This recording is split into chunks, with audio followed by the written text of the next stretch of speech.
بسم الله الرحمن الرحیم. السلام علیکم ورحمت الله وبرکاته. زمارونو او خویندو د ارچا خواهش داوی چې زه د رسول الله صلی الله علیه وسلم مبارک د روزي دیدار وکم، د حضور علیه الصلاة والسلام مبارک روزي له لاړ شم.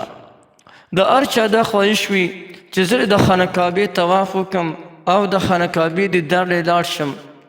د هر چا خواهش همداسې وي چې الله جل شانه په ما باندې حج او عمره وکړي.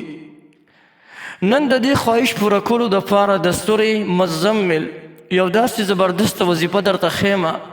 ډېره لږه وظیفه ده، خو روزانې کوئ انشاءالله چې په لږ وخت کې به الله جل جلاله تاسو ته د غیب الاسباب برابر کړي او الله جل شانه به تاسو مکی معظمې ته او دغه رنګې مدینې منورې ته وبلي او د حضور پاک صلی الله علیه وسلم مبارک په هغه زیارت باندې به مشرف شي او د کعبې دیدار به بالکل مخامخ وکړي. یعنی الله به تاسو ته څه داسې اسباب برابر کړي د حج یا د عمرې او الله پاک به تاسو حرمین شریفینو ته بوځي. بل د ځینو کسانو خواهش دا وي چې زه د خپل پیغمبر جناب محمد رسول الله صلی الله علیه وسلم مبارک په خوب کې سیکم. د حضور علیه السلام په خوب کې د لیدلو دپاره دوه قسمه وظایف دي. یو هغه وظیفه ده چې ما خپلو شاګردانو ته ورکړې وه، هغوی جناب رسول الله صلی الله علیه وسلم مبارک په خوب کې سی کړی دی.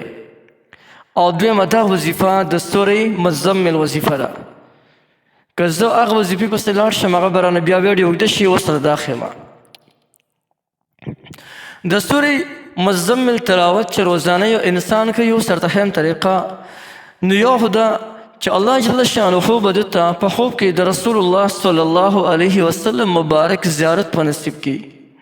او دویمه فایده د دې وظیفې دا ده چې الله پاکه په دې انسان باندې زر تر زره حج او دغه رنګې عمره به وکړي. بعضې کسان وایي په زړه کې مې د ډېرو مدونه ارمان دی، لیکن زما سره وسایل نشته چې زه په هغې باندې حج له لاړ شم، عمرې لاړ شم. نن د سورې مزمل دا وظیفه شروع کړه انشاءالله چې الله به درته د غیبو نه اسباب برابر کړي او زر تر زره به الله جل شانه ته حرمین شریفینو ته بوځي. راځئ د دې وظیفې کولو طریقه ډېره زیاته اسانه طریقه ده.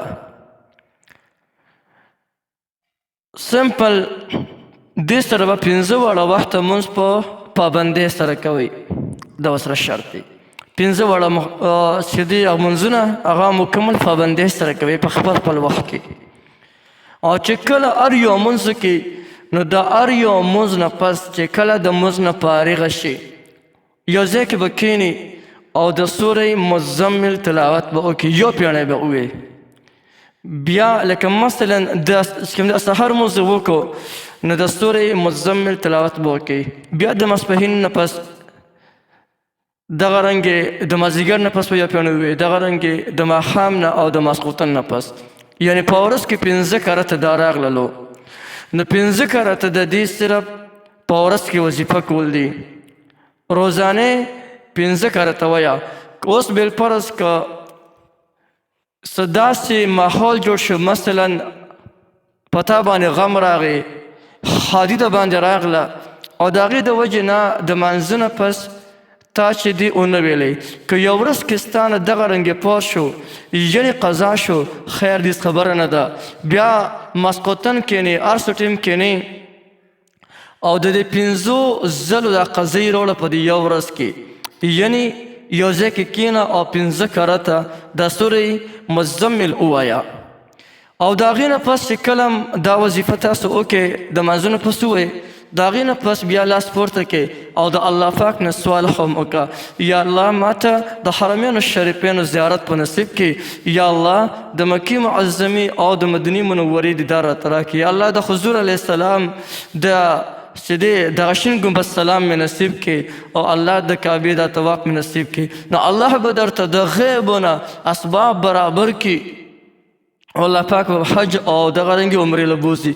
نو یو ډېره زبردسته وظیفه مې درته وښوله، دا هر سړی کولی شي او د دې نه هر څوک پیدا غښتلی شي.